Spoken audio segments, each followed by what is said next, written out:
Hello guys, तो आज मैं हाजिर हूँ इसके 12th चैप्टर के साथ। अगर मुझसे कोई गलती हो जाए तो प्लीज़ मुझे बता दीजिएगा and don't forget to like share and subscribe. Now let's start this video. इस चैप्टर की शुरुआत में भी हमें बताया जाता है कि सेलिना को पीछे से किसी ने हग किया हुआ था। वो उसके अंकल नहीं बल्कि उसका भाई था। और जब वो पीछे मुड़कर देखती है और वो कहती है कि ये क्या कर रहा है, मतलब इसे मतलब ये पर्सन अंकल तो नहीं हो सकते। और जैसे वो पीछे मुड़कर देखती है तो वो बंदा है जो उसका भाई है, वो कहता है बहना। और उसे देखकर सेलिना के तो होश उड़ गए और वो कहता है कि मैंने आपको बहुत ज़्यादा मिस किया।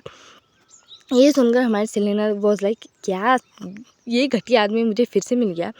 जैसे वो उसे देखती है कि ये तो वही बच्चा है जो कि कैमिलिया का इकलौता बेटा है, मतलब कैमिलिया का इकलौता सन। इसका नाम एड्रियन बेरी है और इसे हम एड्रियन ही कहेंगे।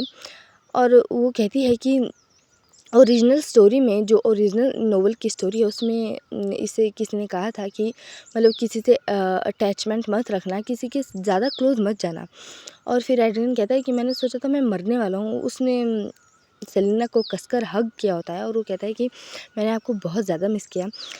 फिर ये सुनकर हमारी सेलिना उससे थोड़ा दूर हो जाती है और कहती है कि इसके बारे में थोड़ा बाद में बात करते हैं, तुम मतलब।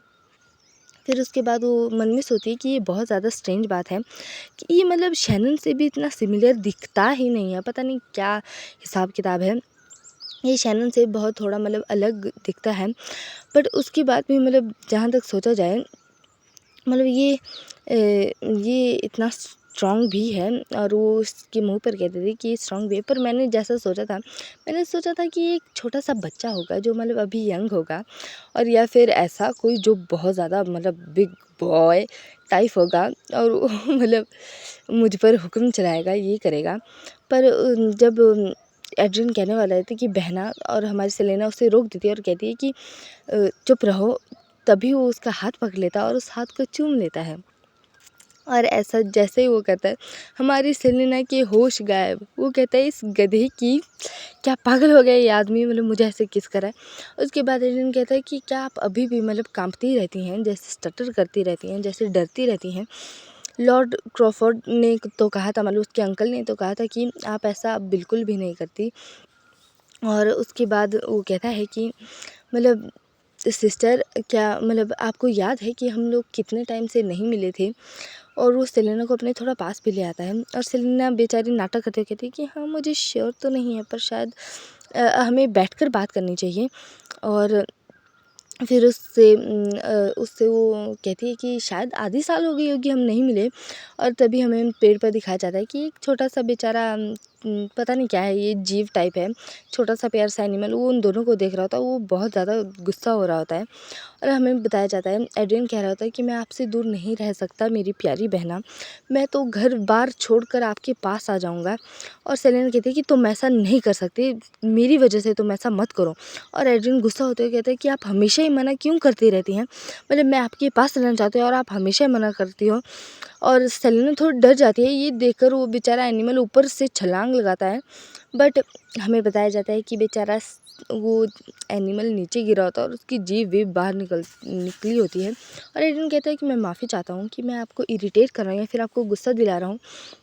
पर बहना, मतलब जब हम छोटे थे, हम साथ में कितना अच्छा टाइम स्पेंड करते थे, साथ में खेलते थे, साथ में पढ़ते थे। आप मुझे बुक्स पढ़कर सुनाया करती थी। हम हाइड एंड सीक यानी कि लुक्का छुपी भी खेलते थे। क्या मतलब चीज़ें वैसे ही नहीं चल सकती कि हम सिर्फ दो ही हों। और सेलिना इसके जवाब में कहती है कि हम तब बच्चे थे, अब हम बड़े हो गए हैं। और ऐसी बातें मत कहो कि मैं तुम्हें मिस करता हूँ बहना। और फिर सेलेना कहती है कि हमें मदर भी कभी एक नहीं होने देगी और वो हमें इसके लिए कभी माफ़ नहीं करेगी। ये सुनकर एड्रियन कहता है कि मम्मी की जो दया या फिर फॉरगिवनेस की आपको चिंता नहीं करनी चाहिए। इस वक्त के लिए सिर्फ मैं आपके साथ ही रहना चाहती हूँ। और वो कह देती है कि एड्रियन की ना तो तुम और ना ही मैं अब बच्चे हैं, अब हम बड़े हो चुके हैं। मतलब इस तरह से कौन बात करता है यार अपनी सौतीली बहन से। और ये सुन के एड्रियन कहता है कि आप बहुत ज़्यादा क्रूअल हो सिस्टर, पर मैंने आपको कितने टाइम से नहीं देखा है, मैं आपको बहुत ज़्यादा मिस कर रहा था, आप समझ क्यों नहीं रही है। ये सुनकर सेलेना कहती है कि मतलब क्या मुझे क्या करना चाहिए, मतलब मैं क्या चीखूं, चिल्लाऊं, क्या करूं यार। पर यहाँ पर तो दूर दूर तक ना तो कोई प्रीस्ट है ना तो कोई प्रीस्टेस है, मतलब जो टूर्नामेंट शुरू हो गया है इसके चलते यहाँ पर कोई भी नहीं है आसपास, तो मतलब मेरे बचने के चांसेस है ही नहीं। और वो और हम तभी एड्रिन कहता है कि मुझे एड्रिन मत कहो मेरी प्यारी बहना, तुम मुझे एडी कहो ना, एडी कहना बहुत ज़्यादा प्यारा है। इतना क्लोज आने पर सेलिना वाज लाइक भगवान मैं क्या करूँ ये मुझे। और उसके बाद एड्रिन कहता है कि क्या आपको याद है आपने भी लास्ट टाइम हमने किस किया था, और क्या आप अभी तक उसके शौक में। ये सुनकर तो सेलिना उससे दूर हो जाती है और कहती है कि अबे हट साले तेरी, क्या बक रहा है ये। और सेलिना दूर होने की कोशिश करती है, बट हम जानते हैं कि एड्रिन इज स्ट्रॉन्ग, सो वो नहीं होने देता। और फिर सेलिना कहती है मुझे लगता है कि टूर्नामेंट एंड हो गया है, तुम्हें अब जाना चाहिए और जो पहले बातें हुई हैं उसे भी भूल जाना चाहिए। और हमें टूर्नामेंट में सीन बताया जा रहा है जहाँ हमें मतलब बेरेस्कर और एक नाइट को दिखाया जाता है जो कि आपस में फ़ाइट करने वाले होते हैं। और एड्रिन भी कहता है चलिए ठीक है मैं अब जा रहा हूँ, पर वो जाते वक्त कहता है कि सिस्टर मेरी प्यारी बहना, आपने कभी भी काउंट कैसल को घर नहीं कहा है, मतलब आज तक आपने कभी भी ऐसा नहीं कहा। ये सुनकर सेलिना वाज लाइक मैंने कर दिया कार्य। और उसके बाद वो कहता है कि पर हमें सीन शिफ्ट बताया जाता है जहाँ पर टूर्नामेंट में भी बेरेस्कर लड़ रहा होता है और उस सामने वाले बंदे को मार देता है। और फिर हमें सेलिना और एड्रिन का सीन बताया जाता है जहाँ पर एड्रिन कहता है कि हम आधे साल बाद नहीं, हम 5 साल बाद मिल रहे हैं। ये सुनकर सेलिना कहती है कि मैं पकड़ी गई, मैं भाई रेड हैंडेड पकड़ी गई, मतलब मैं जुर्म करते करते ही पकड़ी गई। पर उसके बाद वो वहाँ से आ ही जाती है। वो एड्रियन को मतलब ऐसे ही चल तू जा ना बे, ऐसा करके वो सीधा आ जाती है, वो पीछे भी नहीं देखती है। और फिर वो पहुंच जाती है और वो कहती है कि वो पहुंच जाती है और फिर वहाँ पर टूर्नामेंट का सीन ही चल रहा होता है। टूर्नामेंट में हमें बताया जाता है कि बेरेस्कर जीत चुका है, उसने सामने वाले बंदे को भी मार दिया होता है। और जैसे वो वहाँ पर पहुँची तो हमें बताई जाती है ये काउंट, इनका भी नाम मैं भूल गई। और वो कहती हैं कि ये तो बहुत ज़्यादा टेरिबल था, मतलब इस साल का टूर्नामेंट वर्स्ट रहा। ये सुनकर सेलिना कहती है वर्स्ट पर कैसे। और वो कहती है कि चलो अच्छा है मैंने इसे पहले ही मतलब आइसोलेशन रूम साफ़ करवा दिया था, इस बार कोई भी रिकॉर्ड पीछे नहीं बचेगा। और वो कहती हैं कि क्योंकि जब गेम स्टार्ट हुआ था सभी लोग बहुत ज़्यादा एक्साइटेड थे, मतलब कोई ना कोई ऐसा ही देखना चाहता था कि एक दूसरे को ब्रूटली मार डालें। और जब क्रो और बेरेस्कर की फ़ाइट हुई थी तब बेरेस्कर और मतलब जो क्रो है उन्होंने मतलब अपनी स्वॉर्ड का भी एक भी स्विंग नहीं लगाया था।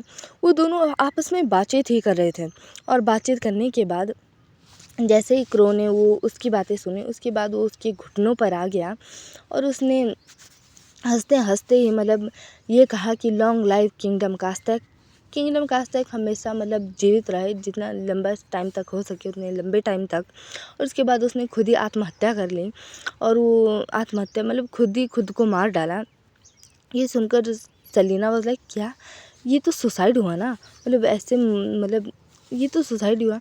और फिर वो लेडी कहती हैं कि हाँ मतलब ये तो सुसाइड ही हुआ, बट क्या कर सकते हैं अब। और वो कहती हैं कि इस मैच के विनर को टेस्ट करने के लिए भी चर्च ने एक और नाइट भेजा था, पर बेरेस्कर ने उसे भी टपका डाला। और मतलब मुझे तो लगता है कि वो वाइस कैप्टन के साथ भी काम कर रहा था, वो जो नाइट उसके साथ लड़ा था। और एंड में बेरेस्कर की ही जीत हुई। और उसके बाद सेलिना कहती है कि मुझे तो ये समझ नहीं आ रहा कि क्रो ने ऐसा क्यों किया, मतलब क्या क्रो को ऐसा पहले से मालूम था कि बेरेस्कर उससे स्ट्रांग है। पर हमारी सेलिना मन में सोच रही है कि ये तो ऑब्वियस सी बात है, क्योंकि जो बंदा आइसोलेशन में था यानी कि बेरेस्कर, वो मतलब जो होता है ना कि सभी जनरल्स का जनरल, या फिर कह सकते हैं कि हाई किंगडम में जो किंगडम का जो हाई हाई पोजीशन पर होता है वो था।